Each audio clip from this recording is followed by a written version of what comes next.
जय श्रीमन नारायण। नमस्कार दोस्तों, आज मैं आप लोगों को कार्तिक सोमवती अमावस्या की कथा सुनाने जा रही हूँ, इसलिए आप लोग मेरे वीडियो में अंत तक बने रहें। वीडियो को स्किप ना करें और ध्यान से सुनें।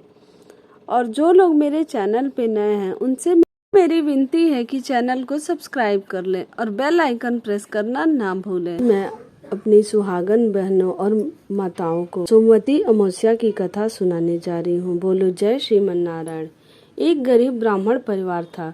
उस परिवार में पति पत्नी के अलावा एक पुत्री भी थी। वह पुत्री धीरे धीरे बड़ी होने लगी।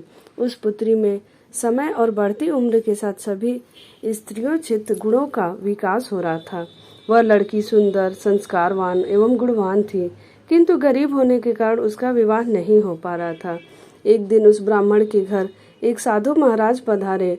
वो इस कन्या के स्वभाव सेवा भाव से काफी प्रसन्न हुए। कन्या को लंबी आयु का आशीर्वाद देते हुए साधु ने कहा कि इस कन्या की हथेली में विवाह योग्य रेखा नहीं है।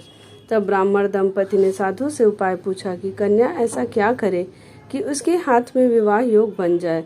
साधु ने कुछ देर विचार करने के बाद अपनी अंतर्दृष्टि से ध्यान करके बताया कि कुछ दूरी पर एक गांव में सोना नाम की धोबिन जाति की एक महिला अपने बेटे और बहू के साथ रहती है, जो बहुत ही आचार विचार और संस्कार संपन्न तथा पति परायण है।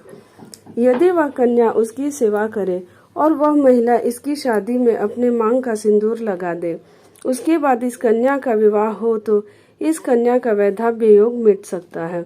साधु ने यह भी बताया कि वह महिला कहीं आती जाती नहीं है। यह बात सुनकर ब्राह्मणी ने अपनी बेटी से धोबिन की सेवा करने की बात कही। अगले दिन कन्या प्रातः काल ही उठकर सोना धोबिन के घर जाकर साफ सफाई और अन्य सारे काम करके अपने घर वापस आ जाती। एक दिन सोना धोबिन अपनी बहू से पूछती है कि तुम तो सुबह ही उठकर सारे काम कर लेती हो और पता भी नहीं चलता। बहू ने कहा, माँ जी, मैंने तो सोचा कि आप ही सुबह उठकर सारे काम खुद ही खत्म कर देती हैं। मैं तो देर से उठती हूँ। इस पर दोनों सास बहू निगरानी करने लगी कि कौन है जो सुबह ही घर का सारा काम करके चला जाता है।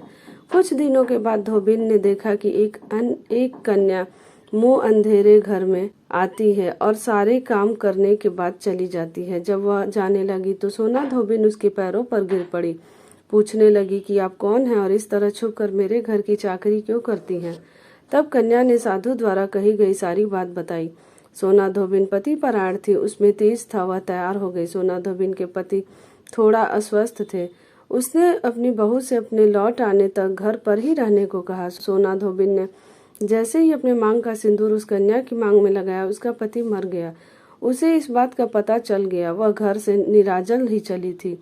वह यह सोचकर कि रास्ते में कहीं पीपल का पेड़ मिलेगा तो उसे भौंरी देकर और उसकी परिक्रमा करके ही जल ग्रहण करेगी। उस दिन सोमवती अमावस्या थी। ब्राह्मण के घर मिले पुए पकवान की जगह उसने ईंट के टुकड़ों से 108 बार भौंरी देकर 108 बार पीपल के पेड़ की परिक्रमा की और उसके बाद जल ग्रहण किया। ऐसा करते ही उसके पति के मुर्दा शरीर में वापस जान आ गई।